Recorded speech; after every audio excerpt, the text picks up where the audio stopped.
দেখুন, এই জমি কেলেঙ্কারির ব্যাপারটা নিয়ে আমি বিধানসভা ইতিমধ্যে আমি ডাবল স্টার্ট কোয়েশ্চেন মানে শর্ট নোটিস কোয়েশ্চেন জমা দিয়েছিলাম। আমি জানি এটা অ্যাসেম্বলি অ্যাকসেপ্ট করে ডিপার্টমেন্টের কাছে পাঠিয়েছে। একটা কথা প্রবাদ আছে না, কেঁচো করতে সাপ বেরোয়।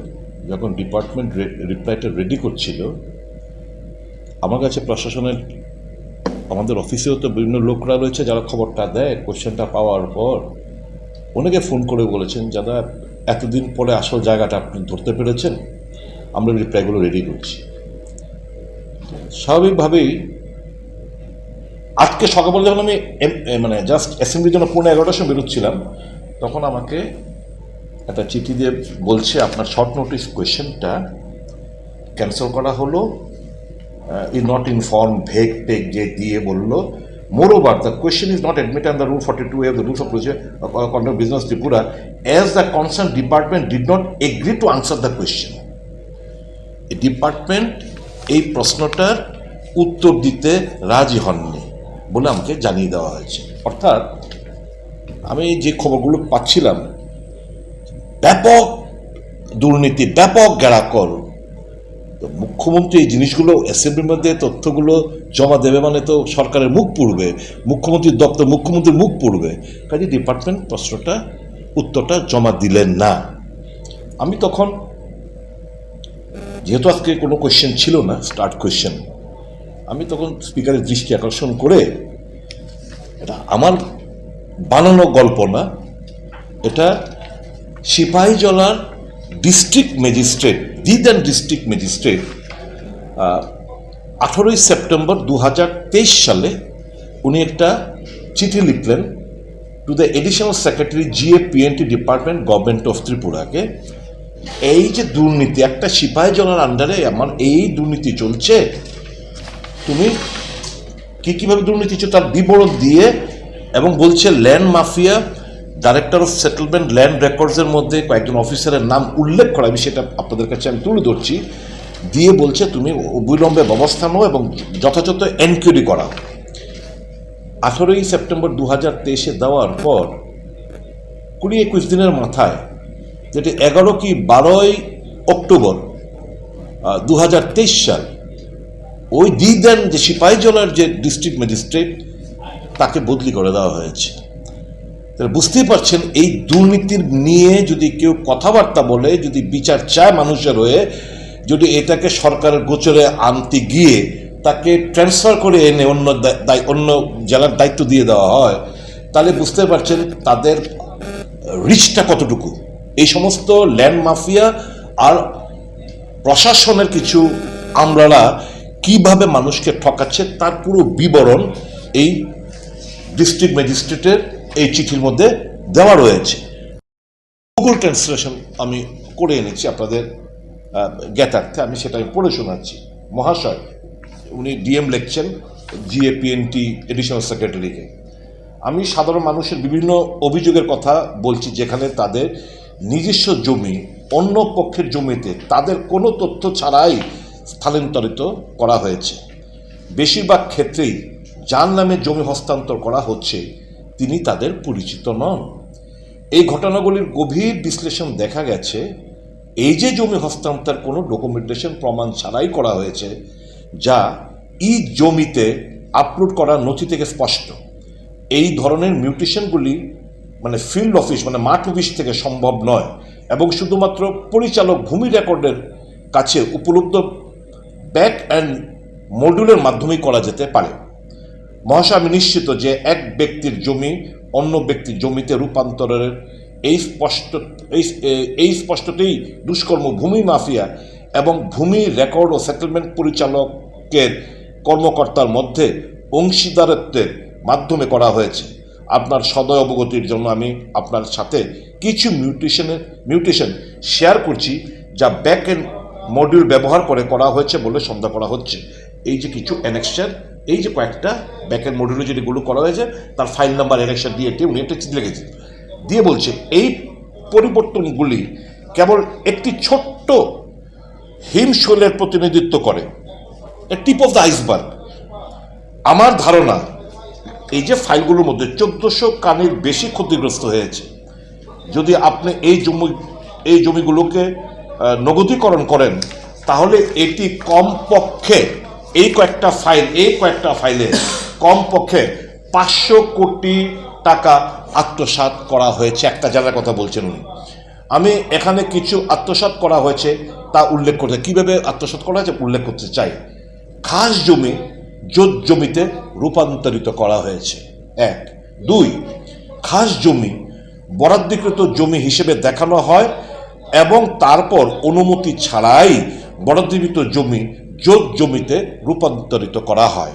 3, বরাদ্দকৃত জমি যথাযথ অনুমতি ছাড়াই জোট জমিতে রূপান্তরিত করা হয়। 4, চা বাগানের যে জমিতে বিক্রয়ের অনুমতি নিষিদ্ধ তা জোট জমিতে রূপান্তরিত করা হয় এবং তারপর অনেক জমির মালিকের কাছে টুকরো টুকরো করে বিক্রি করা হয়। 5, অনুমতি ছাড়াই জমি হস্তান্তর করা হয়। পৌরসভার অনেক পুকুর জমি ব্যাক এন্ড পরিবর্তনের মাধ্যমে বাস্তুতে রূপান্তরিত করা হয়। 6, যথাযথ প্রক্রিয়া অনুসরণ না করেই অনুমোদিত দখলদারকে 16 নম্বর কলম থেকে সরিয়ে দেওয়া হয়। 7, অনুমতি প্রাপ্ত দখলদারকে 16 নম্বর কলমে রাখা হয়েছিল, যার ফলে জমির মালিক কম দামে জমি বিক্রি করতে বাধ্য হন। 8, শত্রু সম্পত্তির জমি স্বাধীনতার পরে পূর্ব পাকিস্তানে চলে যাওয়া ব্যক্তি ব্র্যাকেটে তৃতীয় পক্ষের নামে জোট জমিতে রূপান্তরিত করা হয়। 9, মৃত ব্যক্তির জমি তৃতীয় পক্ষের কাছে বিক্রি করা হয়। এইভাবে জমি বাণিজ্য চলছে ল্যান্ড মাফিয়ার দ্বারা এবং in connivance with director land record settlement. Sir, পরিস্থিতি খুবই কঠিন, যেখানে দরিদ্র মানুষ ভূমি মাফিদের করুণার উপর নির্ভরশীল, যাদের পরিচালক ভূমি রেকর্ড ও সেটেলমেন্টের অফিসের সাথে ভালো সম্পর্ক রয়েছে, তারা 10 মিনিটের মধ্যে যে কোনো জমির অবস্থা পরিবর্তন করে দরিদ্র মানুষকে তার জমি অর্ধেক বা 1/4 বাজার মূল্য বিক্রি করতে বাধ্য করতে পারে। মুখ্যমন্ত্রী কি বোঝাতে চাইছেন দাঁড়িয়ে? মুখ্যমন্ত্রী সাহস থাকলে সিবিআই এনকোয়ারি দিক, যদি না দেয় তা আমি যদি মুখ্যমন্ত্রীকে এর সঙ্গে ব্র্যাকেট করি, আমি কি অপরাধ করবো নাকি? দুর্বলতা না থাকলে তো সিবিআই দেওয়া উচিত। মুখ্যমন্ত্রী ট্রান্সপারেন্ট সরকার, স্বচ্ছ সরকার বলে বেড়ান, কাজে এবং কর্মে মিল থাকতে হবে।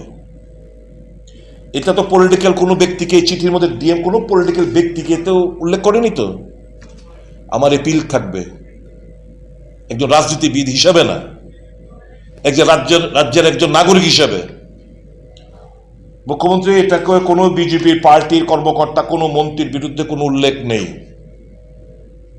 It is not at all political, এটা কোনো পলিটিক্যাল লিডার লিখছে না, আপনার অফিসাররা লিখছেন। এই ঘটনাগুলো ঘটছে। আমার অনুরোধ থাকবে এটাকে এর থেকে, এই যে 8 থেকে 10,000 কোটি টাকার স্ক্যাম সারা রাজ্যে, এর থেকে বড় স্ক্যাম ত্রিপুরাতে কিছু হতে পারে না। এটা this is a fit case for CBI. আপনি সিবিআই এনকোয়ারি দিন এবং এই মন্ত্রী, বিধায়ক, আমরা যে কেউ জড়িত না সেটা প্রমাণ করুন। অন্যথায় বুঝতে হবে ডাল মে কুছ কালা হ্যায়। আপনি সিবিআই এনকোয়ারি দিচ্ছেন না মানে এর মধ্যে ডাল মে কুছ কালা হ্যায়।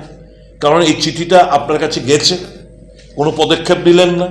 যিনি কমপ্লেন করলেন, বিচার চাইলেন মানুষের, উনাকে ট্রান্সফার করলেন। যাদের বিরুদ্ধে অভিযোগ করলেন তারা আজকেও বহাল ওই জায়গাতেই রয়েছে। তার মানে আরো ব্যাপকতা লাভ করেছে ইতিমধ্যে। এই সরকার নির্লজ্জ, এই সরকার কালিমা লিপ্ত, দুর্নীতিতে আপাদমস্তক নিমজ্জিত। আমি যে বললাম সব কমিশন খোরের মেলা চলছে, প্রত্যেকটি ক্ষেত্রে দুর্নীতিতে নিমজ্জিত, কমিশন খোর, বাণিজ্য, সবকিছু। এইভাবে তো চলতে দেওয়া যায় না। মুখ্যমন্ত্রী মাস্ট টেক দ্য স্টেপ।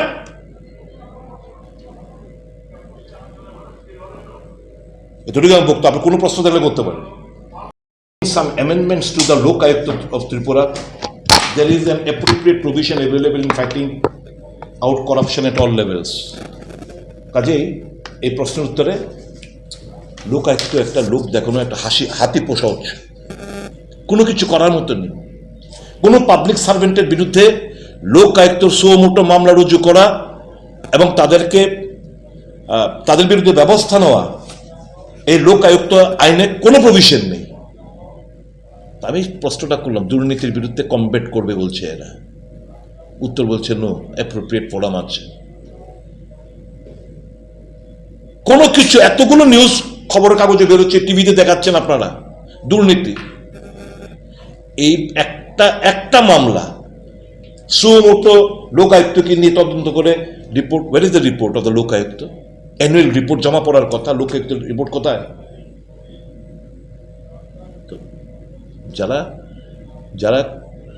যাদের রন্ধে রন্ধে করাপশন, তাদের থেকে কি বিচার চাই, কি বিচার পাবো আমরা? আমার চিঠি কি, যে চিঠি ওনার কাছে গেছিল সেটা আমি আবার পাঠালাম। আমি হাউসের বিধানসভা সিবিআই করে বলেছি, এখনো দাবি করছি। এটা আমার অভিযোগ না, এটা একজন ডিস্ট্রিক্ট ম্যাজিস্ট্রেটের অভিযোগ। আমি এই কপিটা আমি এসএনের মধ্যে ওয়াচের ওয়ার্ডকে দুনিয়াকে পাঠিয়ে দিয়েছি, আপনাদেরকে সবাইকে সাক্ষী রেখে। তা মুখ্যমন্ত্রী এখন এই চিঠিটা পড়ার পর খাবার এটা তো লোক দেখানো পড়বে, এটা তো জানে উনি অলরেডি ওনার কাছে চিঠি গেছে। এখন দেখার বিষয় মুখ্যমন্ত্রী কি করে। বলতে গেলে আমি কালকে আমার একটা প্রশ্ন ছিল লোকায়ুক্ত নিয়ে একটা প্রশ্ন ছিল। উত্তরটা কি জানেন? উত্তরটা হচ্ছে